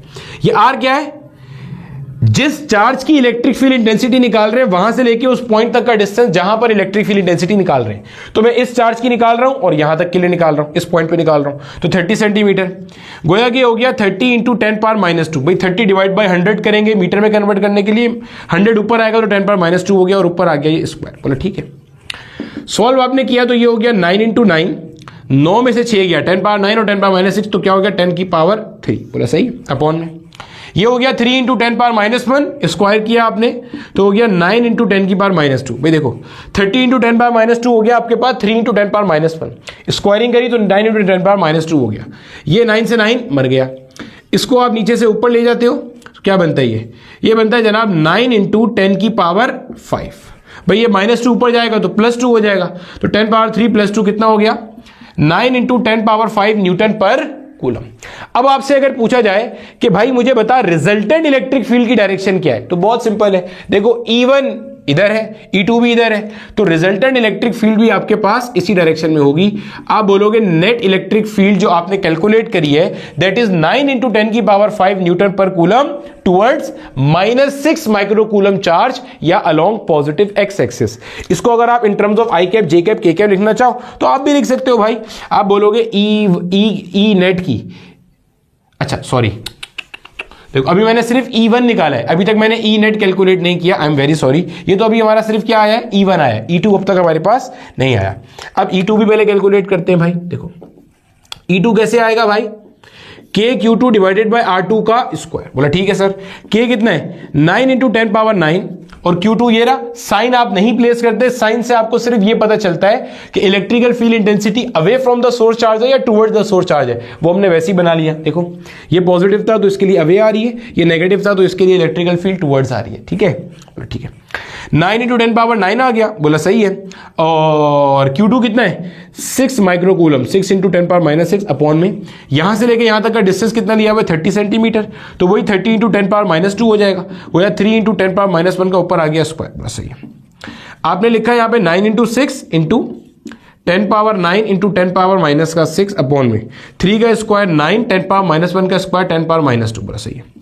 ये 9 से 9 आपका मर गया, 9 में से 6 निकाला 3 बचा, ये 2 ऊपर जाएगा तो जुड़ के वापस 5 हो जाएगा। 9 में से 6 गया 3, ये 2 ऊपर गया तो 3 + 2 5 हो गया। तो आपने बोला भाई 6 into 10 power 5 Newton per coulomb. ठीक है, अब देखो ये आपके पास आया E1, यानी कि इस पॉइंट पे electrical field intensity due to first charge ये आ रही है, इस पॉइंट पे electrical field intensity due to second charge E2 इस वाले चार्ज की वजह से वो ये आ रही है। बोला ठीक है। अब आपने इस पॉइंट पे क्या करना है, नेट इलेक्ट्रिकल फील्ड इंटेंसिटी निकालनी है। नेट इलेक्ट्रिकल फील्ड इंटेंसिटी निकालने के लिए आपको E1 और E2 को वेक्टर सम करना होगा। वेक्टर सम करने के 2 अलग अलग तरीके हम पढ़ के आ चुके हैं, मैं उसमें से सबसे आसान वाला तरीका यूज कर रहा हूं, R = √a² + b² + 2ab cos theta वाला। अगर आपसे पूछा जाए E1 और E2 के दरमियान में एंगल कितना है, तो आप देखोगे E1 भी राइट साइड पे पॉइंट कर रहा है, E2 भी राइट साइड पे पॉइंट कर रहा है, तो दोनों के दरमियान में थीटा कितना हो गया 0 डिग्री हो गया। और हमें यह बात पता है कि जब थीटा 0 डिग्री होता है तो रिजल्टेंट का फॉर्मूला क्या बन जाता है a + b, ये वहीं से ड्राइव हुआ है, √a² + b² + 2ab cos theta से। आप थीटा की जगह 0 डिग्री पुट करना, सिंप्लीफाई करना, यही रिजल्ट आ जाएगा। तो गोया कि आप बोलोगे इस पॉइंट पर जो नेट इलेक्ट्रिकल फील्ड इंटेंसिटी है इस पॉइंट पर, मिड पॉइंट पर, वो कैसे आएगी, आप इन दोनों को जोड़ लोगे, यानी कि E1 + E2, तो 9 इंटू 10 पावर 5 प्लस का 6 इंटू 10 पावर 5। अगर मैं यहां से 10 पावर 5 कॉमन ले लूं तो ब्रैकेट में आता है 9 प्लस का 6, गोया के बनेगा 15 into 10 power 5 Newton per coulomb. ये है नेट इलेक्ट्रिकल फील्ड इंटेंसिटी। अगर मैं आपसे पूछूं भाई नेट इलेक्ट्रिकल फील्ड इंटेंसिटी का डायरेक्शन बता दो जरा, तो भाई देखो E1 भी यहीं पर है, E2 भी यहीं पर है, तो जब दोनों राइट साइड पर है तो ये भी राइट साइड पर होगा। आप बोलोगे नेट इलेक्ट्रिकल फील्ड इंटेंसिटी कितनी आ रही है 15 इंटू 10 की पावर 5 न्यूटन पर कूलम, और डायरेक्शन क्या लिखोगे towards -6 micro coulomb charge, towards -6 micro coulomb charge, इस डायरेक्शन के अलोंग है। बोला ठीक है सर, इस डायरेक्शन के अलोंग है, यहां पे इसके अलोंग है। बोला ठीक है सर, हमें समझ में आती है कि इसके अलोंग है।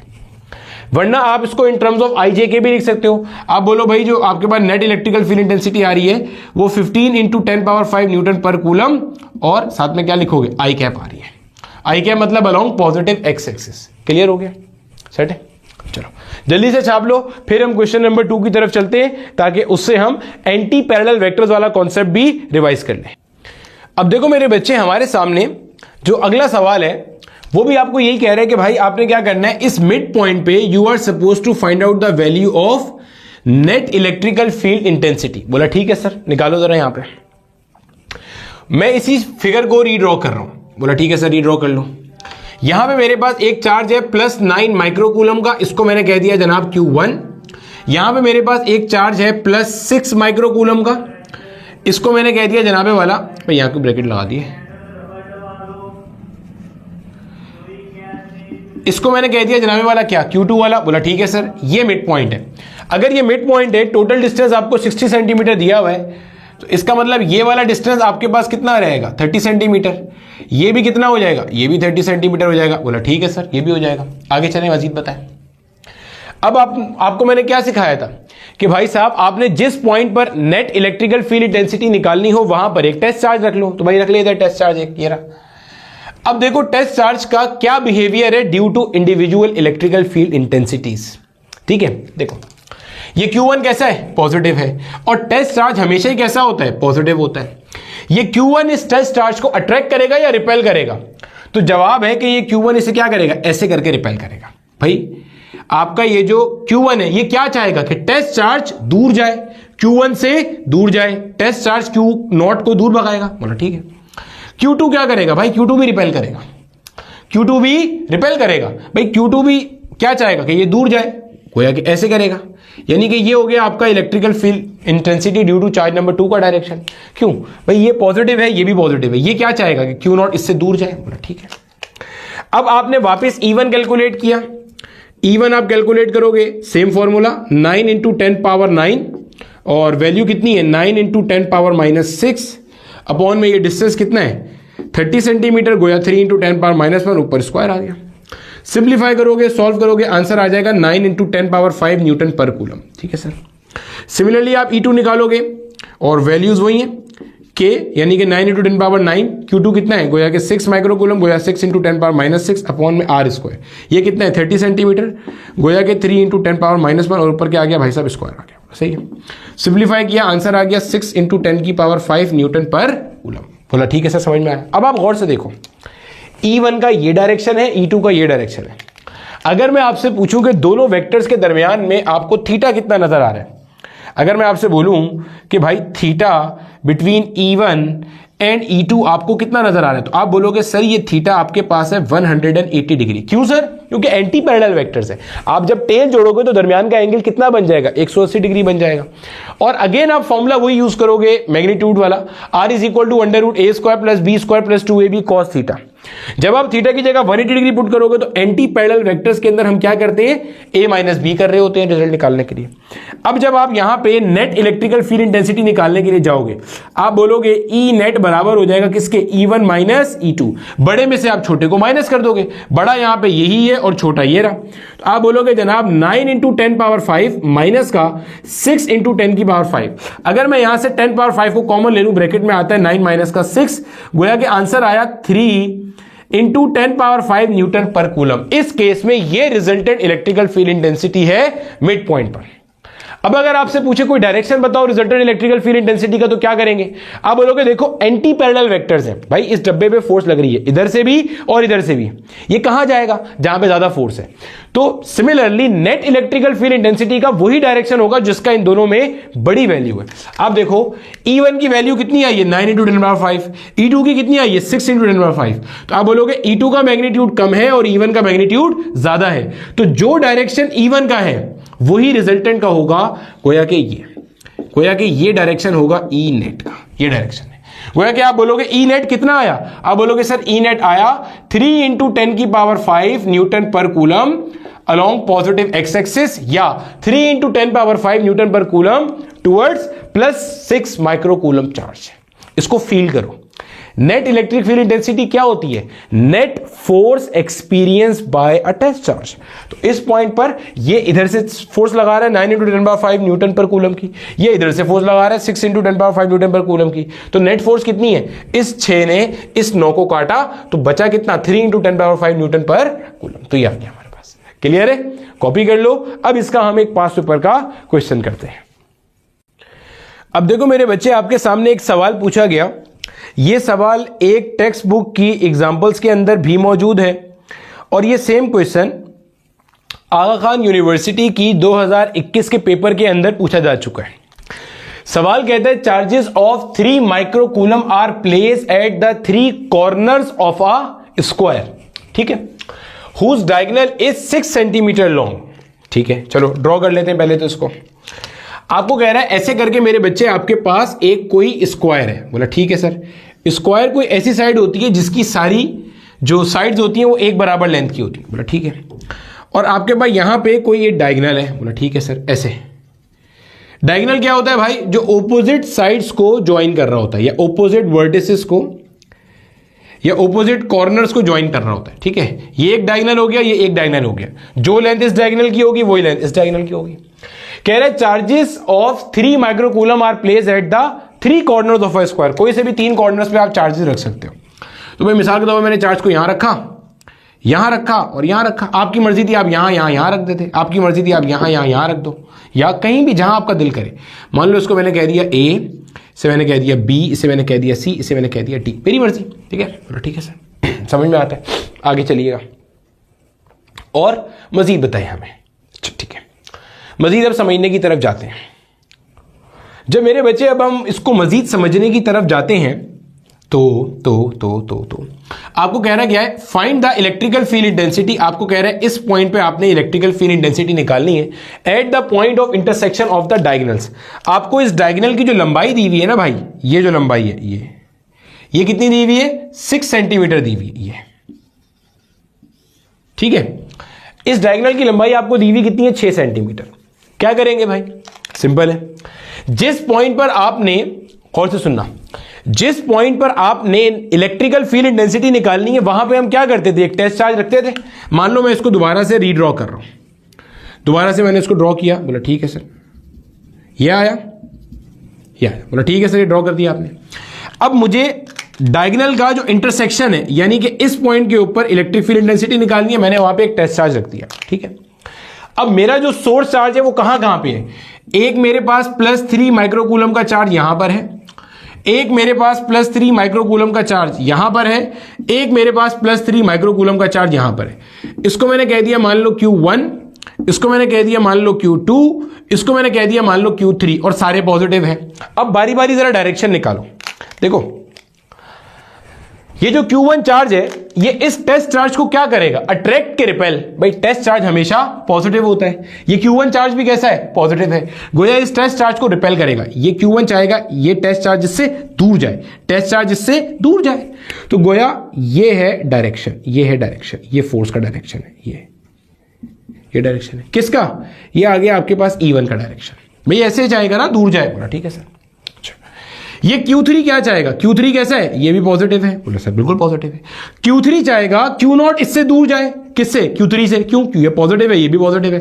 भाई टेस्ट चार्ज हमेशा पॉजिटिव होता है। ठीक है, ये क्या चाहेगा? ये चाहेगा टेस्ट चार्ज इस Q3 से दूर जाए, गोया कि ये इसे रिपेल करेगा। गोया ये आ गया आपके पास डायरेक्शन, ये डायरेक्शन आ गया। ये किसका डायरेक्शन आया? ये आया आपके पास E3 का डायरेक्शन। क्या आपको E1, अभी मैंने E2 की बात नहीं करी, क्या आपको E1 और E3 एंटी पैरेलल नजर आ रहे हैं? मुझे तो आ रहे हैं। ठीक है, इसका मतलब जब आप रिजल्टेंट निकालोगे E1 का और E3 का, वो ऐसे करके निकालोगे, E1 - E3 करके। क्यों? एंटी पैरेलल वेक्टर्स है, थीटा 180 डिग्री है। R = √a² + b² + 2ab cos theta में जब आप थीटा की जगह 180 पुट करते हो तो R = a - b आता है, बड़े में से छोटे को माइनस करते हैं। और साइन डायरेक्शन जो रिजल्टेंट इलेक्ट्रिकल फील्ड इंटेंसिटी की होती है वो उस डायरेक्शन में आती है जो कि इन दोनों में से बड़ी वैल्यू रखता है। तो अब देखते हैं इन दोनों को माइनस करके बचता क्या है। कैलकुलेट करो जरा। अगर आप E1 को कैलकुलेट करते हो तो E1 क्या हो जाएगा? K × Q1। Q1 कितना है? 3 माइक्रोकूलम, गोया 3 × 10⁻⁻6 अपॉन यहां से यहां तक के डिस्टेंस का स्क्वायर। क्यों सर? भाई R से क्या मुराद है? E = KQ/R² में R क्या होता है? R से मुराद है मेरे बच्चे जिस पॉइंट पर चार्ज रखा है वहां से लेके जिस पॉइंट पर इलेक्ट्रिकल फील्ड इंटेंसिटी निकालनी है उन दोनों के दरमियान का डिस्टेंस। तो ये डिस्टेंस चाहिए आपको। ये पूरा डिस्टेंस 6 सेंटीमीटर गिवन है। देखो सवाल में कहा है आपके पास जो डायगोनल है वो 6 सेंटीमीटर का है, तो ये कितना हो जाएगा 3 सेंटीमीटर। गोया कि ये हो गया आपका 3 × 10⁻² का स्क्वायर। सॉल्व करने की जरूरत नहीं है, जरा E3 कैलकुलेट करो। E3 का फॉर्मूला क्या है, K × Q, Q यही है 3 × 10⁻6 अपॉन में R²। R ये हो जाएगा, यही हो जाएगा ना R, भाई वैल्यू तो यही वाली है ना Q3 की, ये वैल्यू लिखती, और R ये हो जाएगा, ठीक है। तो 3 सेंटीमीटर हो जाएगा ये भी, हो जाएगा 3 × 10⁻² का स्क्वायर। अब गौर से देखो कि आपको ये नजर नहीं आ रहा कि E1 और E3 का मैग्नीट्यूड एक बराबर है। बोला सर एक बराबर है, देखो जो ये आ रहा है वो ये आ रहा है। इसका मतलब आपके पास E1 E3 को जब आप कैंसिल करोगे तो रिजल्टेंट इलेक्ट्रिकल फील्ड 0 हो जाएगी। तो हम खुशी खुशी आंसर क्या लगाएंगे कि net electrical field at the point of intersection of diagonal क्या हो गई 0, और गलत हो जाएगा आंसर। क्यों भाई, इसको और इसको तो सॉल्व कर लिया, लेकिन ये भी तो बच गया। इसको क्या किया, ये बचा हुआ है अभी हमारे पास, पॉइंट समझ में आ रहा है, ये अभी भी हमारे पास क्या है, बचा हुआ है। तो अब इसकी वजह से इलेक्ट्रिकल फील्ड इंटेंसिटी निकालो। देखो ये और ये इन दोनों ने एक दूसरे को कैंसिल कर दिया, गोया E1 की वजह से इलेक्ट्रिकल फील्ड इंटेंसिटी नहीं होगी, E3 की वजह से नहीं होगी। वैसे समझ लो एक बॉडी है, इस बॉडी के ऊपर नीचे फोर्स लग रही है 10 न्यूटन, ऊपर फोर्स लग रही है 10 न्यूटन, यहां फोर्स लग रही है 8 न्यूटन। बॉडी जो एक्सेलरेट करेगी वो किस फोर्स की वजह से करेगी, भाई जाहिर है इसकी वजह से करेगी ना, ये और ये तो कैंसिल हो गया।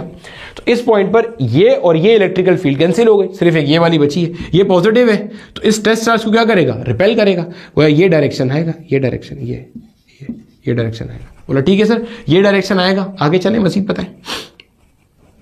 ठीक है सर ये डायरेक्शन आएगा, और इसके अंदर अगर कैलकुलेट करना हो तो आप बोलोगे भाई E2 electrical field intensity due to charge number 2 क्या हो जाएगी, K यानी कि 9×10⁻9, और इस Q2 की वैल्यू कितनी हो जाएगी 3 × 10⁻6 अपॉन R²। यहां से यहां तक कितना है 3 सेंटीमीटर, गोया के 3 × 10⁻² का स्क्वायर। सॉल्व करना है, बाकी सारा काम हो गया।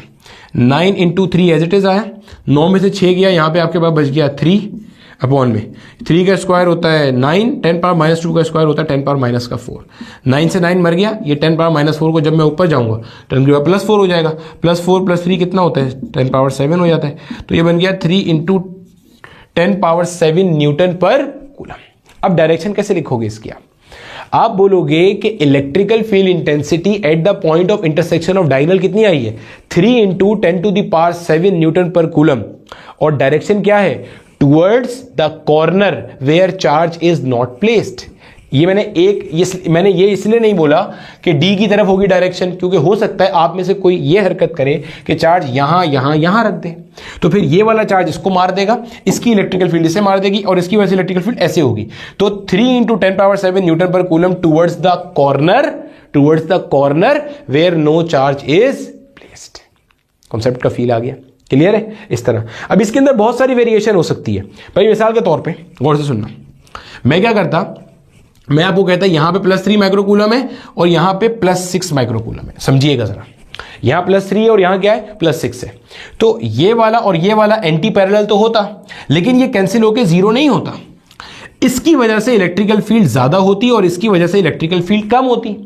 फिर उस केस में क्या होता, उस केस में आपके पास इन दोनों की वजह से इस डायरेक्शन में इलेक्ट्रिकल फील्ड बच रही होती। ये बात समझ में आई भाई, इसकी वजह से ऐसे थी, इसकी वजह से ऐसे थी, आप माइनस करते लेकिन फिर वो 0 नहीं होता, क्योंकि मैंने यहां पे चार्ज बढ़ा रखा है। तो इसकी वजह से इलेक्ट्रिकल फील्ड यहां ज्यादा होती, इसकी वजह से यहां कम होती, तो नेट इलेक्ट्रिकल फील्ड इन दोनों को माइनस करके यहां कुछ बच रही होती, E1 - E3 करके यहां कुछ आ रहा होता।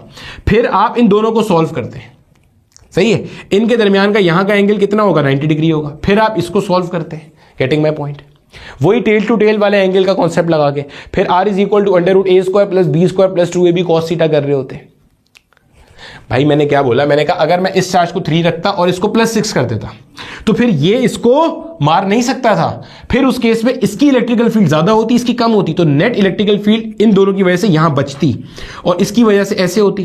तो इन दोनों के दरमियान का एंगल जो होता है, ये जो आपके स्क्वायर्स होते हैं, ये जो आपका स्क्वायर होता है ना, ध्यान में रखना, इस स्क्वायर का जो डायगोनल का इंटरसेक्शन होता है, इसका एंगल हमेशा ध्यान में रखना कितना होता है 90 डिग्री का होता है। तो फिर इस केस में आप इसको सॉल्व कर रहे होते हैं, ध्यान में रखिएगा, ठीक है मेरे बच्चे। चलो इतने हिस्से को कॉपी कर लो, आगे चलते हैं हम, ठीक है। अब देखो मेरे बच्चे, हमारे पास जो आखिरी का कॉन्सेप्ट है ना, वो हमारा नल पॉइंट का कॉन्सेप्ट है, ठीक है। हमारा नल पॉइंट का कॉन्सेप्ट है, बिल्कुल आइडेंटिकल कॉन्सेप्ट है। अगर मैं आपको याद दिलाऊं तो मैंने आपको 2 डिफरेंट केसेस करके पढ़ाया था, मैं आपको उन्हीं दोनों केसेस से ना रिवाइज कराता हूं। और फिर उसके बाद मैं आपको सवाल भी सॉल्व करा दूंगा, एक सवाल, ताकि आपको आइडिया हो जाए। देखो मेरे बच्चे, हमने ये बात की थी कि अगर आपके पास सेम नेचर के चार्जेस हैं, सेम नेचर चार्जेस हैं या ओपोजिट नेचर चार्जेस हैं, तो ये आपके पास दो डिफरेंट केसेस बनते हैं। एक था सेम नेचर चार्जेस, एक था opposite nature charges. Same nature charges का मतलब क्या है कि आपके पास दोनों या तो पॉजिटिव है या दोनों आपके पास क्या है, नेगेटिव, यानी कि पहला भी पॉजिटिव है दूसरा भी पॉजिटिव है, या पहला भी नेगेटिव है और दूसरा भी क्या है, नेगेटिव है। ओपोजिट नेचर चार्जेस में आपके पास क्या बन जाएगा भाई, ओपोजिट नेचर चार्जेस के अंदर आपके पास बन जाएगा भाई पहला पॉजिटिव है दूसरा नेगेटिव है, या पहला नेगेटिव है और दूसरा क्या है, पॉजिटिव है। यही दो क्लासिफिकेशन थी। अच्छा, इसमें हमने पढ़ा था कि भाई अगर तो आपके पास मैग्नीट्यूड सेम है और अगर तो आपके पास मैग्नीट्यूड क्या है, डिफरेंट है। ये दो बातें पढ़ी थी हमने, यहां पे भी यही दो था। अगर तो आपके पास क्या है, मैग्नीट्यूड सेम है, और अगर तो आपके पास क्या है, मैग्नीट्यूड डिफरेंट है।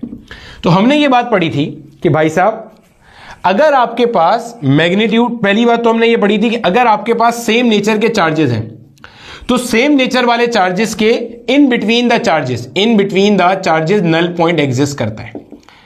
In between the charges null point exist करता है और आइदर साइड पे नहीं करता। आइदर साइड से क्या मुराद होती है, अगर मैं आपको याद दिलाऊं, भाई मान लो ये एक चार्ज है Q1, ये एक चार्ज है Q2, ऐसे इनको एक लाइन ज्वाइन करती हुई जा रही है, तो यहां से लेके यहां तक का जो रीजन होता है ना, इसको आप कहते हो इन बिटवीन द चार्ज, इसको आप कहते हो आइदर साइड, इसको भी आप कहते हो आइदर साइड। तो अगर दो चार्जेस सेम नेचर की हैं, ये भी प्लस है ये भी प्लस है, या ये भी माइनस है ये भी माइनस है, तो इनके दरमियान में कहीं पर, मिड पॉइंट नहीं बोल रहा, दरमियान में कहीं पर नल पॉइंट होता है, लेकिन आइदर साइड पर या इधर नहीं होता। रीजन, नल पॉइंट के एग्जिस्ट करने के लिए दो कंडीशंस का होना जरूरी है, वही दो कंडीशन अभी भी है कि डायरेक्शन का ऑपोजिट होना और मैग्नीट्यूड का सेम होना।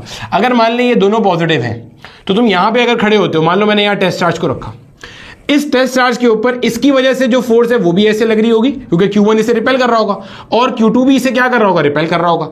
चूंकि डायरेक्शन सेम है, इधर भी और इधर भी डायरेक्शन सेम है, तो यहां पे भी नल पॉइंट नहीं होगा, यहां भी नहीं होगा। In between the charges null point exist करेगा। बोला ठीक है। दूसरी बात हमने मैंने आपको ये बताई थी मेरा बेटा कि अगर आपके पास ऑपोजिट नेचर चार्जेस हैं तो इसके अंदर आपके पास in between the charges null point कभी भी नहीं हो सकता। चार्जेस हमेशा कहां, मतलब नल पॉइंट हमेशा कहां होगा भाई, आइदर साइड पे होगा, यानी कि या तो Q1 के उल्टे हाथ पे होगा या Q2 के सीधे हाथ पे होगा। बोला ठीक है। अब कहां पे होता है भाई, इन बिटवीन का तो होगा, अब कहां होगा, इसमें भी इन बिटवीन होगा, इसमें भी इन बिटवीन होगा। अगर मैग्नीट्यूड सेम है तो बिल्कुल दोनों चार्जेस के मिड पॉइंट पर होगा। अगर मैग्नीट्यूड डिफरेंट है तो छोटे चार्ज के नजदीक होगा, छोटे चार्ज के नजदीक होगा। बोला ठीक है सर। यहां पे अगर ऑपोजिट नेचर चार्जेस है और इस केस के अंदर मैग्नीट्यूड सेम है तो नल पॉइंट हो ही नहीं सकता, हो ही नहीं सकता। क्यों सर, इसकी रीजन भी बताई थी मैंने, क्योंकि अगर आप मिड पॉइंट पे जाते हो तो मिड पॉइंट पे मैग्नीट्यूड तो सेम है, लेकिन वो चूंकि इन बिटवीन द चार्ज आ रहा है तो इस केस में डायरेक्शन भी सेम हो जाएगी, तो नल पॉइंट एग्जिस्ट नहीं करेगा। नल पॉइंट के लिए दो कंडीशन का साइमल्टेनियसली ट्रू होना जरूरी है।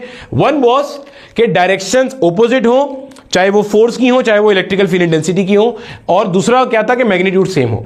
तो अगर ऑपोजिट नेचर चार्जेस हैं और मैग्नीट्यूड सेम है तो इसमें नल पॉइंट एग्जिस्ट करेगा ही नहीं, ना इन बिटवीन ना आइदर साइड पे।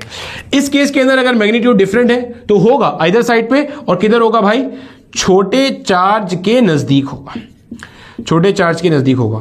अगेन मैं आपको यही बताऊंगा जो मैंने पहले डिस्क्लेमर दिया था कि ये सारी चीजें हमने बहुत डिटेल से कूलम्स लॉ के अंदर ऑलरेडी कवर कर ली थी। ठीक है, इतने से को छाप लो अपने पास, तसल्ली से नोट करो, मैं आपको इसका सवाल कराता हूं। ठीक है, चलो दो सवाल करेंगे, उसी से हमें आइडिया हो जाएगा चीजों का अच्छे तरीके से। ठीक है, और ये दो सवाल अभी हमने थोड़ी देर पहले जो अटेम्प्ट किए थे ना भाई, यही वाले दो सवाल करेंगे ताकि हमें कॉन्सेप्ट का फील आ जाए। देखो मान लो भाई साहब ये है आपका पहला चार्ज, पहला सवाल, उसमें आपको कहता है यहां पे आपके पास एक चार्ज है भाई साहब 9 माइक्रोकूलम का। मैंने बोला ठीक है सर, और जनाबे वाला यहां पे आपके पास ये +9 माइक्रोकूलम था, ये आपके पास क्या है +6 माइक्रोकूलम का चार्ज है। ठीक है, यहां से लेके यहां तक का आपको टोटल डिस्टेंस कितना दिया हुआ है, 60 सेंटीमीटर दिया हुआ है।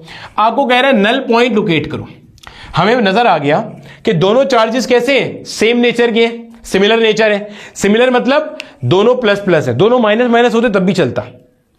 आपने ये बताना है कि नल पॉइंट कहां है। तो भाई अगर दोनों सेम नेचर के चार्ज हैं, नल पॉइंट इनके दरमियान में कहीं भी हो सकता है और छोटे चार्ज के करीब होगा। मैंने मान लिया भाई यहां कहीं पे नल पॉइंट एग्जिस्ट कर रहा है। नल पॉइंट के होने के लिए दो कंडीशन का साइमल्टेनियसली ट्रू होना जरूरी होता है। नंबर एक, direction of E1 and E2 should be opposite और मैग्नीट्यूड सेम हो। तो अगर मैं यहां टेस्ट चार्ज रखता हूं, आप करके देख लो। ये वाला जो चार्ज है इसको आपने Q2 कह दिया मान लो, और इस वाले को आपने Q1 कह दिया।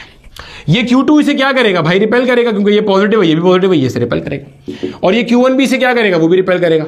आप देख लो, आपको नजर आ रहा है कि E1 E2 का डायरेक्शन आपस में कैसा है, ऑपोजिट है। बोला ठीक है सर। Q0 यहां पे रखा हुआ है, सही है। अब अगर ये नल पॉइंट है, देखो डायरेक्शन तो ऑपोजिट हो गए। अगर ये नल पॉइंट है तो इसका मतलब इस पॉइंट पर E1 और E2 का जो मैग्नीट्यूड है वो आपस में कैसा हो जाएगा, सेम हो जाएगा, तभी तो नल पॉइंट होगा। मैंने मान लिया यहां से लेके यहां तक का जो डिस्टेंस है वो कितना है, y है, और इस वाले को मैंने मान लिया कि ये जो डिस्टेंस है वो मेरे पास कितना है, 60 माइनस y है। बोला ठीक है सर, समझ में आता है, आगे चले। ठीक है, चलो आगे चलते हैं। भाई ये टोटल 60 था, इसमें से ये y निकल गया तो पीछे कितना बचा, 60 माइनस y। अगर ये दोनों मैग्नीट्यूड बराबर है तो क्या बन जाएगा, k Q1 divided by R1 का square is equal to k Q2 divided by R2 का स्क्वायर। बोला सही है, लिखा यहां पे k Q1 की वैल्यू कितनी है, 9 माइक्रोकूलम गोया के 9 इंटू 10 पावर माइनस 6 अपॉन में R1 स्क्वायर। यहां से लेके जिस पॉइंट पर इलेक्ट्रिक फील्ड डेंसिटी निकालने वहां तक का डिस्टेंस गोया के क्या हो गया, 60 माइनस y का स्क्वायर। बोला सही है। अब k Q2, ये Q2 कितना है आपके पास, 6 इंटू 10 पावर माइनस 6 अपॉन में यहां से यहां तक का डिस्टेंस कितना है, ये y है। बोला ठीक है सर। ये k से k आपके पास क्या हो गया, कैंसिल हो गया, और ये भी आपस में कैंसिल हो गया। इसको वहां ले जाओ, उसको यहां ले आओ। ये बन गया भाई 9 divided by 6 is equal to 60 minus y upon में आ गया y, और ऊपर आपके पास क्या आ गया, होल स्क्वायर। बोला ठीक है सर, सॉल्व करो। ये आपके पास होता है 3, मतलब 3 3 9 और 3 2 6। यहाँ आपके पास बच गया जनाब 1.5, यहाँ आपके पास हो गया 60 minus y divided by y। बोला ठीक है सर, और ऊपर आपके पास क्या आ गया, स्क्वायर आ गया। अगर मैं दोनों तरफ अंडर रूट लेता हूं तो यहां मेरे पास आ जाएगा अंडर रूट 1.5, और यहां पे मेरे पास आ जाएगा जनाब 60 minus y whole divide by y। अगर मैं यहां पे 1.5 का रूल लेता हूं, परेशान नहीं होना, अगर आपका उसका पेपर है, ये आ रहा है 1.225, अगर आपका पेपर उसका है, उससे मुराद क्या है ये, अगर आप ई कैट एमडी कैट के किसी क्वेश्चन में देखोगे तो आपको यहां पे वो वैल्यूज मिलेंगी जिसको विदाउट कैलकुलेटर आप सॉल्व कर सकते हो। बोला ठीक है सर, सॉल्व करो। ये क्या आ रहा है, 1.225 आ रहा है, इस y को आप यहां से वहां ले गए, ये हो गया आपके पास 60 माइनस का y, इसको यहां ले आए इस वाले को, तो ये ऐड हो जाएगा 1.225y प्लस का y इज इक्वल टू 60, यानी कि y आपके पास कितना बन गया, 2.225 इज इक्वल टू 60। y कितना आ रहा है मेरे बच्चे, 60 डिवाइडेड बाय 2.225। बोला ठीक है सर, समझ में आता है।